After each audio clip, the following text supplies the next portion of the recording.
நல்லா இருக்கான்னு பாருங்க நீ. நல்லா இருக்குமா, நல்லா இருக்கு. வாங்கத்த.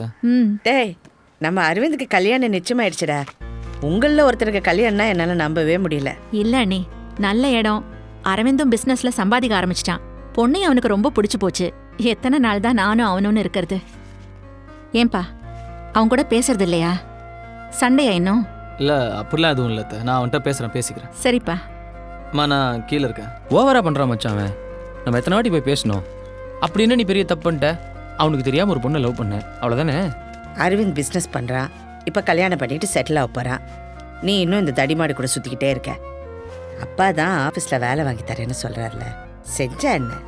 உனக்கும் கல்யாணம் பண்ணி பார்க்கணுன்னு எனக்கு ஆசை இருக்காது என்ன? ஆமாம், எனக்கு கல்யாணம் தான் இப்போ ஒரு கேடு. சரி, நான் வேலைக்கு போகிறேன். அப்பாட்ட சொல்லு. நிஜமாவா சொல்கிற? போகிறேன், சொல்லு. நான் இப்போவே சொல்கிறேன். அப்போ நானும் உன் கூட வரட்டுமாடா? ஏன்னா நான் பார்க் காட போகிறேன் கூட கூட்டின்னு போகிறதுக்கு. அவன் இன்விடேஷனை பார்ப்போம். ஆமாம், அது அப்படியே பெரிய தாஜ்மஹால். போய் பாரு.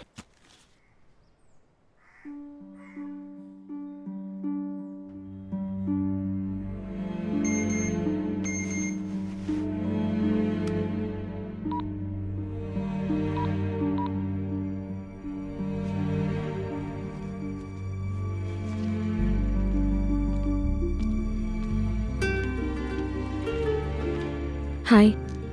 ஹாய். பார்க்கவே டிஃப்ரெண்ட்டாக இருக்கு. சத்தியமாக எனக்கு அரவிந்த் உன் கசன்னு தெரியாது. நம்ம பிரேக்கப் ஆனதுக்கப்புறம் லவ் மேரேஜில் இன்ட்ரெஸ்ட் இல்லை. வீட்டில் சொன்னாங்க, ஓகேன்னு சொன்னேன். இப்போ தான் அரவிந்த் உன் கசன்னு தெரியும். Oh. I hate to talk to you after that. ஏன்னா நம்மளாம் நாளைக்கு ஒரே ஃபேமிலி ஆக போகிறோம் பாரு. நமக்குள்ளே எதுவும் ஆக்வர்டாக இருக்கக்கூடாதுல்ல? இல்லை, அதெல்லாம் எப்படி இருந்தாலும் நம்ம over. We have to move on. At least என் கசின் நல்லவன். நீ ஹாப்பியாக இருப்ப. தேங்க்ஸ். அப்போ நான் கிளம்புறேன். ஒரு நிமிஷம். அரவிந்த் அவன் அம்மா விட்டுட்டு வர்றதுக்கு ஒத்துக்கிட்டானா தனியா? இல்லை அதுக்காக தானே நம்ம பிரிஞ்சோம்? அதான். அதனால நம்ம பிரியல தமிழ். எதுக்கு பிரிஞ்சோன்னே உனக்கு தெரியல. It's shame. It's the way you treated me. நான் கிளம்புறேன். பாய்.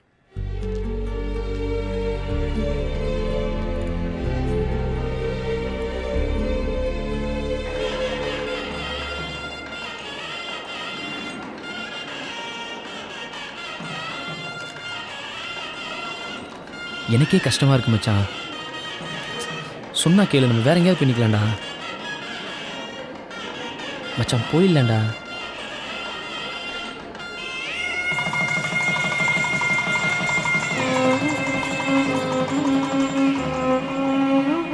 அவள் இனிமேல் என் லவ்வர் இல்லை, அரவிந்தோட ஒய்ஃபுங்கிற ஃபீலிங் எனக்கு மெல்ல மெல்ல பழக ஆரம்பிச்சிது. எங்கள் அம்மா சொன்ன மாதிரி எங்கள் அப்பாவோட சேர்ந்து அவர் ஆஃபீஸ்லேயே நான் வேலைக்கு போக ஆரம்பித்தேன். அதுக்கப்புறம் என்னென்னவோ சொல்லி எங்கள் அம்மா என்னை கல்யாணத்துக்கு சம்மதிக்க வச்சாங்க. வாழ்க்கையில் நமக்கு எது சரின்னு கடவுளுக்கு தெரியும்னு சொல்லுவாங்க. அப்படி தான் எனக்கு யமுனா எனக்கு கிடைச்ச வரம்.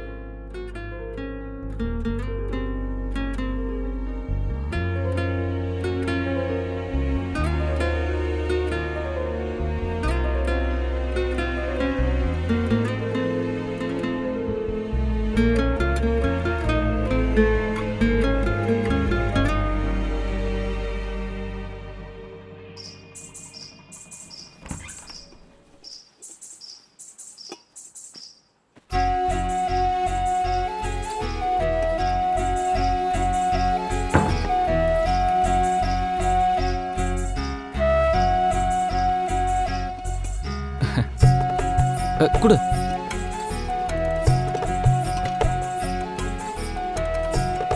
இல்லை காலெல்லாம் உட்கார் உட்கார் உட்கார்.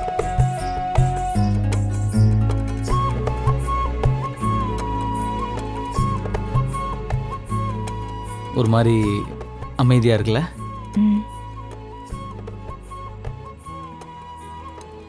நம்ம ஏதாச்சும் பேசணும்.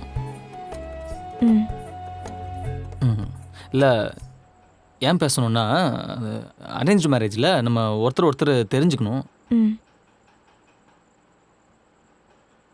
நான் பொண்ணு பார்க்க வரும்போது உனக்கு என்னை பிடிச்சதா? ம் உன் தவிர ஏதாவது சொன்னீங்கன்னா கொஞ்சம் ஹெல்ப்ஃபுல்லாக இருக்கும். பிடிச்சது. ம் பிடிச்சது. ம் உங்களுக்கு? ம் ம்னா? இவ்வளோ நேரம் நீ சொன்னதுக்கு என்ன அர்த்தமோ இதுக்கும் அதே அர்த்தம் தான். நீ ஏதாவது கேளு. சரி நானே கேட்குறேன். உனக்கு ஹஸ்பண்ட்னா என்ன? ஐ மீன் ஹஸ்பண்ட் எதுக்கு வேணும்? என் ஃப்யூச்சரை ஷேர் பண்ணிக்க, என்னை நல்லா பார்த்துக்க, சேஃபாக ஃபீல் பண்ண ஒரு செக்யூரிட்டி. உங்களுக்கு? ம் உங்களுக்கு எதுக்கு ஒய்ஃப் வேணும்? எனக்கா? எனக்கு சின்ன வயசில் ஒரு தம்பி இருந்தான். நானும் அவனும் ஒன்றா தான் ஹாலில் படுத்து தூங்குவோம். அவன் என்ன பண்ணுவான், என் மேலே கை போட்டு தூங்குவான். எனக்கு பிடிக்கவே பிடிக்காது, எடுத்து விட்ருவேன்.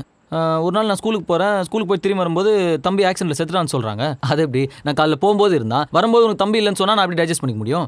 அதுக்கப்புறம் நைட்டு ஹாலில் தனியாக படுத்துக்குவேன். நைட் எனக்கு கனவு வரும். கனவுல என் தம்பி வருவான். தம்பி வந்து பார்த்தியா நான் உயிரோடு இருக்கும்போது மேலே கை போட்டுக்குவே விடலை, இப்போ நான் யார் மேலே கை போட்டுக்குவேன்னு கேட்பான். நான் பயங்கரமாக பயம் வந்துடும், பக்குன்னு பயந்து எழுச்சிக்குவேன், பயங்கரமாக வேர்த்துரும். அதுக்கப்புறம் நான் என்ன பண்ணேன், எங்கள் அம்மா பக்கத்தில் போய் படுத்துக்க ஆரம்பிச்சேன். எங்கள் அம்மா மேலே கை போட்டுக்குவேன். ஒரு வயசு வரைக்கும் ஓகே. அதுக்கப்புறம் எங்கள் அப்பா என்ன சொன்னார், டே இவ்வளோ வயசு ஆயிடுச்சு, இன்னும் அம்மா மேலே கை போட்டுங்கிற போட படுற அப்படின்னு சொல்லி தனியாக ஹாலில் படுக்க வச்சிட்டாரு. நான் ஹாலில் தனியாக படுத்துக்குவேன். மறுபடியும் கனவு வரும், பயத்தில் பட்டுன்னு எழுச்சிக்குவேன். எனக்கு எதுக்கு ஒய்ஃப் வேணும்னா, மேலே கை போட்டு தூங்கணும். அதுக்கு எனக்கு ஒய்ஃப் வேணும். சம்மந்தம் இல்லாமல் பேசி மொக்க போட்டேன்ல. இல்லை இல்லை,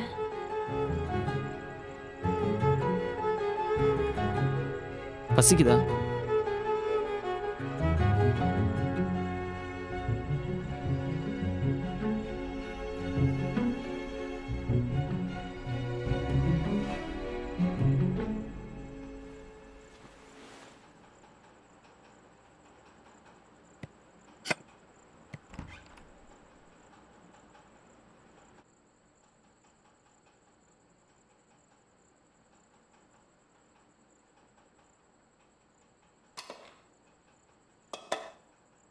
உனக்கு கல்யாணம் ஆனா பழனிக்கு வர்றதா வேண்டிக்கிட்டோம். ஒரு வாரத்தில் வந்துடுவோம். வீட்டை பார்த்துக்குமா. சரி த.